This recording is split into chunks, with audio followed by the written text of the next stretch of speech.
Hey, what's up everybody? OJ here. Welcome back to another video. Today we've got a bunch of great topics to get into to start off the week. So let's go ahead and get right into it. And we're starting off with the big hitter. Animal Crossing New Horizons is launching this week, and I know a lot of you guys are excited, been checking out the videos, been looking at the gameplay, and this game is busting it when it comes to Amazon's best sellers list. This is beating the almighty PSN card. It's like the holy grail of Amazon best sales when it comes to just the best sales in video games. But there are some times when a game can surpass it, and that game is Animal Crossing New Horizons for $59.99. As you guys can see here, there is a nice crispy list of the games, and it seems like people are hunkering down, protecting their Nintendo Switches, getting their gift cards ready to buy stuff digitally, and picking up that Animal Crossing Nintendo Switch for $459.99. This was actually lower on the chart because this updates every hour, so the fact that people are buying it for this price is just crazy. It's just crazy to me. But you know what? There's a lot of stuff going on right now. People need their happiness, and right now there is happiness with the Nintendo Switch, hunkering down and playing games anywhere that you want in your house, not needing a TV. You can play in the bathroom, you can play in the laundry room, you can play in your friend's room, you can play in your room, you can play in the living room, the kitchen, you can play anywhere that you want. Animal Crossing is going to be one of those games where you want to get in as much game time as possible. So number 1 on the list there, then also Animal Crossing New Horizons Switch, that's number 6 on the list there. And hey, what's this? Legend of Zelda Breath of the Wild over there at 11th. That game is how many years old now? Going on 3 years? Yo, that's the power. That's called evergreen. So it's really good to see this, man. I like to see Nintendo Switch games doing well. I like to see Nintendo doing well when it comes down to it. And there's actually some other pretty cool games too. If you want Just Dance, you can get Just Dance on there. I ain't showing that on screen though, so you guys know I ain't showing that on screen. I'm just gonna be showing Animal Crossing because Animal Crossing is the game that we're talking about here. This game is just dominating the sales charts, just like across the board. Amazon, you also have the eShop in every single region, European and English in the US. You also have Japan. It's pretty much just dominating everywhere. It's number 1, and I think this game is going to be such a big seller. I can see it beating Animal Crossing New Leaf, that game on the 3DS. I can see it beating it like within like the first 2 or 3 weeks. Like, I don't think it's even going to take that long.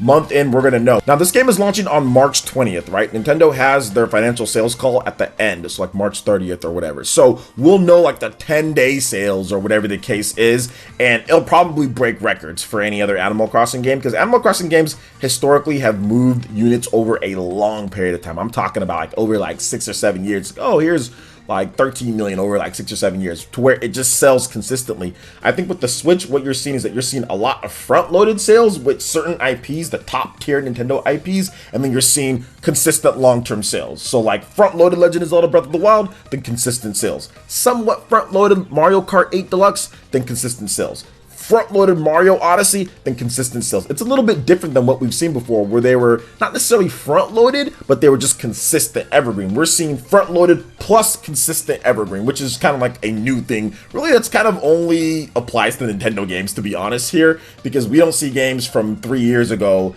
that are still $49, you know, selling on Amazon or really anywhere. Only stuff like Legend of Zelda, Mario Kart 8, which is number 17 on this list here, Super Smash Bros., which is going on 2 years now by the end of the year. Only those games do that for the prices, Now, sometimes you'll see games that are like $20 or whatever, but for the price, yeah, you don't see that but Nintendo. So, what are you guys' thoughts on Animal Crossing New Horizons bodying the Amazon sales charts right here? Let me know your thoughts in the comment section below. All right, and moving on to the next Xenoblade Chronicles news. You guys know, if there's any bit, if there's any ounce, if there's any shred of news when it comes to Xenoblade, your boy's gonna cover it, and he's gonna cover it in full. So the newest information here that people promptly had to, I would say, tag me on Twitter, was there was a Amazon Mexico listing for Xenoblade Chronicles Definitive Edition for May 29th, the same as the Cool Shop listing, and the person who wrote this tweet said that the date seems more legitimate, seems like the wait is almost over, which I've talked about multiple times. I've talked about the wait is almost over, it's coming soon, we have the ESRB rating, we have the Korean rating, we have just so much information,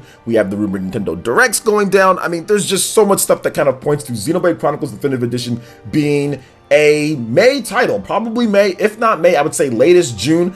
I would be shocked if it was April. Like, if it was April, I'd be shocked. Nintendo would have to have a pretty big lineup that they're going to be pushing from May and down to push Xenoblade or to bring Xenoblade to April. I mean, it's definitely possible, You know, it's definitely possible, but it seems like based on all these listings here and what's going down, it looks like Nintendo's probably going to want to give Animal Crossing some more time to have some room to breathe. And then Xenoblade Chronicles Definitive Edition gets that hammer in May, leading into really just going full bore with the summer lineup, which is always big for Nintendo, by the way. Summer's been big. Usually it's a slow period for Microsoft and Sony at times, or just game development, but for Nintendo, each summer, 2017, 2018, 2019, there's always been bangers out all the summers, man. So I think that this summer is going to be no exception. I think we're going to see a lot of ports. We're going to see a lot of games come over to the Switch for the first time. We're going to see some first party content. Last year was great. So I think we're going to see that too with Xenoblade and other games as well. So I'm looking forward to seeing this.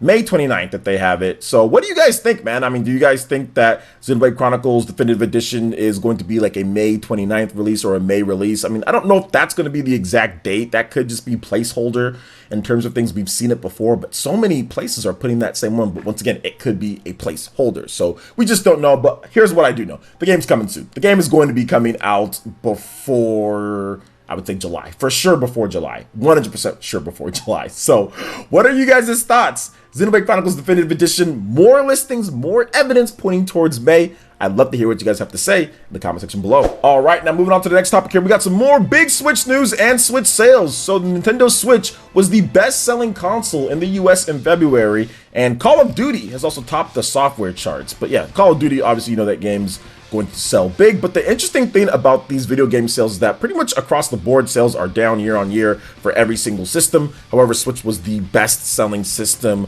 for that month. And also another thing here is that you have to remember with the software sales, Nintendo doesn't count the digital sales on here. And it was pretty crazy because if you're looking at this list here, you guys see it, Call of Duty, NBA, Grand Theft Auto. It's like the same usual suspects. Good to see Dragon Ball Kakarot as well. But also Mario Kart 8, you have that little asterisk right there. It doesn't count digital sales. And it's number 6 on a single platform that has a lower install base than all these different multi-plat games that are like on multiple different platforms. So that's really crazy. That's really crazy and cool to see. Stuff like Super Smash Bros. Ultimate still there in the top 10, which is nuts as well, man. That's so good. Luigi's Mansion 3 still hanging in there at number 12 as well. Pokemon Sword also really good too. So to see that, and then this game, New Super Mario Bros. U Deluxe. Like, I'm telling you, man, people just like old school Mario. If Nintendo did another New Super Mario Bros., like another old school 2D Mario game, I think it would sell gangbusters. People just want old school 2D, just bam, right there. Not all this creating stuff. I think that's the issue, you know, that we're seeing between Super Mario Maker and New Super Mario Bros. It's just that New Super Mario Bros. Is just easier to play. Mario Maker, there's all sorts of stuff that you got to do in order to just play the levels. So yeah, and like all of them are like crazy. People make all sorts of weird stuff. So yeah, I think that's just what it is, man. People just love that old school Mario. So it is what it is there. But either way, pretty good list here, right? It's pretty much the same usual suspects. Great Nintendo exclusives. Call of Duty doing its thing. Mario Kart doing its thing. Super Smash Brothers. I like a lot of these games. A lot of these games are pretty good. So if you guys want to check out the full list of everything, you can definitely do so. Links in the description below. But it's good to see the Nintendo Switch, pretty much the top selling system for the past year plus. Nintendo has just been absolutely amazing, and I think things are going to pick up so much. It's going to be interesting to see exactly what year on year is in terms of the increase, because year on year, Animal Crossing is coming out, right? So we're not going to get that till April in terms of the sales, but Animal Crossing is coming out this month, so we'll know next month. And yeah, comparing it to last year was, what was the game? I think it was Yoshi last year, right? Yeah, so it was Yoshi last year. Animal Crossing is a much bigger game, so we should see a big year-on-year increase, especially with all these people buying these Switch Lights and these Animal Crossing Switches and all this stuff like that. So I'm predicting a big year-on-year for next month's, or this month's sales, but we'll hear about it next month. So what are you guys' thoughts when it comes to the NPD sales here? Let me know in the comment section below. All right, and moving on to the final topic here, guys, we got a brand new announcement from Platinum Games. They are developing an in-house engine called Platinum Engine, and what this engine is going to be able to do, it's going to get you Bayonetta sexier and better than ever. I mean, I'm joking, but then again, I'm not joking, because that's what they're planning to do with this engine. It's very interesting what they wanted to do, because they talked about it being easier to develop their games. They've used various other engines in the past, and they're looking to make the games easier to develop on. They're looking to make it to where the games can have a little bit different feel. They can make it more of a Platinum Games gameplay, and it'll feel much faster with this engine, and there's more freedom to control that type of movement and to control what you can do with the animations and things. So that's what they're trying to do with this engine here. They want it to have a big impact. They want to have their own development and their own publishing. They want to be solely independent, right? They want to be able to make it to where, hey, when we make our Platinum Games title, we have our own in-house engine. We're not licensing out to someone else. We got to pay them royalties on our game sales. We can make the game the way that we want to make it, the action that we want, the gameplay that we want, the style that we want. So I can see them being very successful with this Platinum Games engine, or this Platinum engine as they call it. Now, that's not the final name, so just keep that in mind. That's just what they're calling it for right now, but it's not necessarily the final name. But I like the fact that they're doing this. And this engine is definitely going to be specialized for action games. It's going to be specialized for that. So we don't really have a lot of engines that are specialized for that. A lot of these engines are kind of like, you know, you can use them for anything, like Unreal Engine 4 or Unity or whatever the case is. So there's just issues here and there. But if you make an engine specialized for action games, I think it's going to take Bayonetta. It's going to take,